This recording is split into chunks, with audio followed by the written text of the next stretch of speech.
Bonjour à tous, bienvenue sur Actu Matin. Notre invité ce matin, c'est Ralmed Gandaro.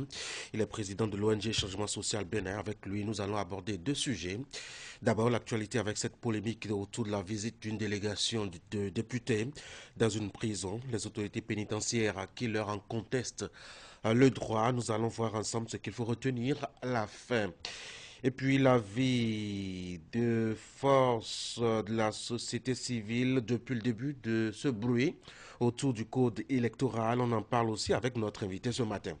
Nos sujets pendant nos discussions portent sur deux faits. La multiplication ces derniers temps dans le nord du Bénin d'actes de vandalisme et d'insécurité qui ciblent les écoles et les commissariats. Comment faut-il percevoir cela? Eh bien, les débatteurs en parleront question donc à nos intervenants et puis nous parlerons aussi du stade de l'amitié de Cotonou qui a été déclassé par la Confédération africaine de football.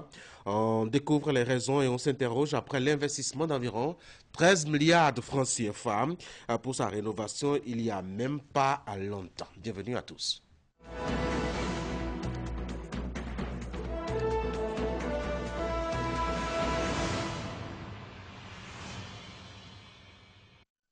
Voici donc pour le tour de l'horizon de l'actualité à travers la une des journaux. On va commencer par Fraternité ce matin. Mort Amar, journaliste, analyste sur la présidence de Bassirou Diomaye Faye. Il a tout pour réussir devant le miroir. Mishka Abdou en aparté. Et puis, à l'issue de la présidentielle de 2024 au Sénégal, 3 organisations africaines félicitent le nouvel élu. Passons maintenant à Matin Libre, médiateur entre Macky Sall et Sonko. Alioune Tine appelle à la libération de Madougou et à Yvon, visite interdite, communiqué des avocats de Rekia Madougou.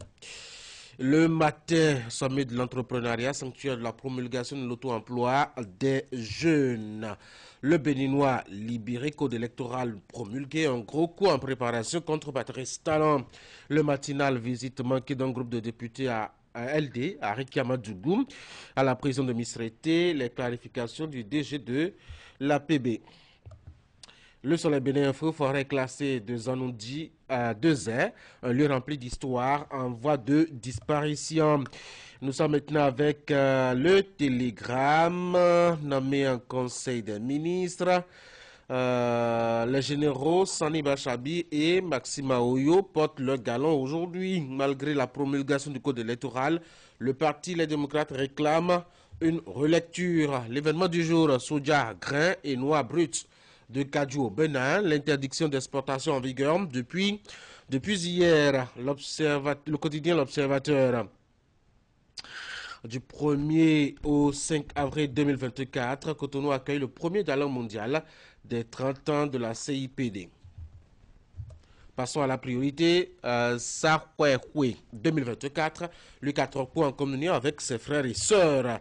Le journal d'Abarou, univers médiatique du Bénin, le journal d'Abarou Agri voit le jour demain. Le grand jury, le député Antonin Mido Fionga sur KPFM vendredi, le nouveau code électoral est chrysogène, exclusif et discriminatoire. Nouvelle expression, élection du représentant de la presse, écrite notamment à la HAC, Brice Ogoubiyi, candidat. Et puis libération, soja, grains et noix brutes, l'exportation désormais interdite.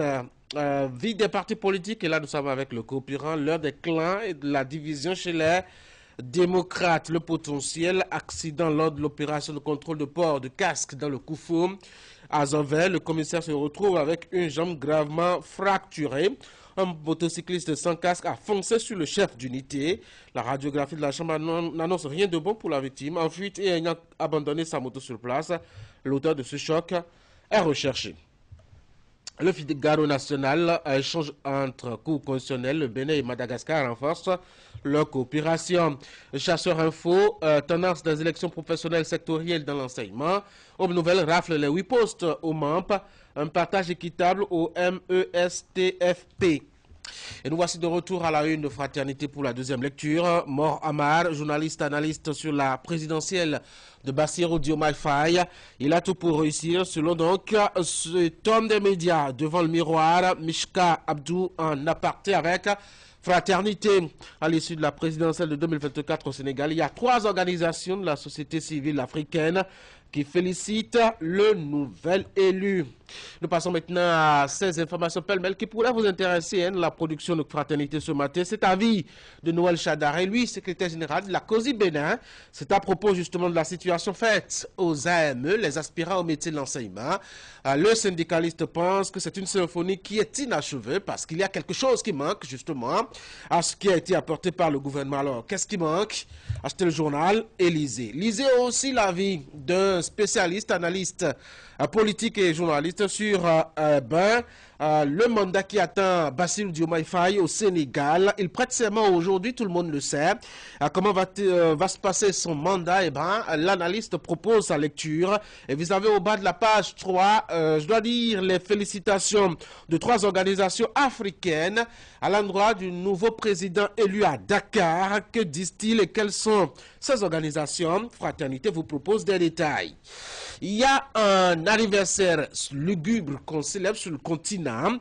Cela fait 30 ans maintenant que le Rwanda a connu le génocide. Et curieusement, c'est à cette date de célébration, de mauvaise célébration dois-je dire, qu'on découvre d'autres charniers ayant accueilli de nombreux corps.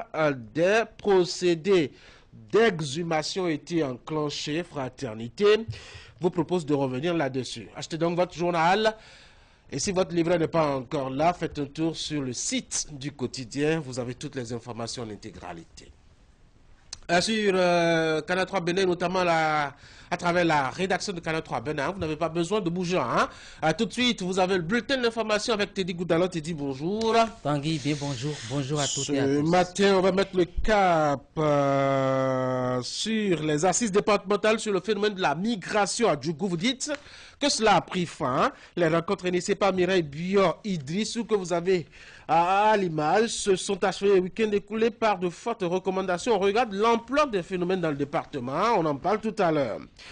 Et puis, quelques jours après son double sacre à Accra lors des 13e Jeux africains de la discipline du bras de fer sportif, Marie-Rose Lalaya, que nous avions reçue par ici, vous vous rappelez certainement, a effectué son retour à l'entraînement. C'était samedi dernier à l'université d'Abou-Mekalavi où un accueil chaleureux, vous le remarquez, lui a été réservé. C'est Candide Rouhentom qui nous fera part des détails de cet accueil-là. Ah, la héroïne. Voici le bulletin d'information.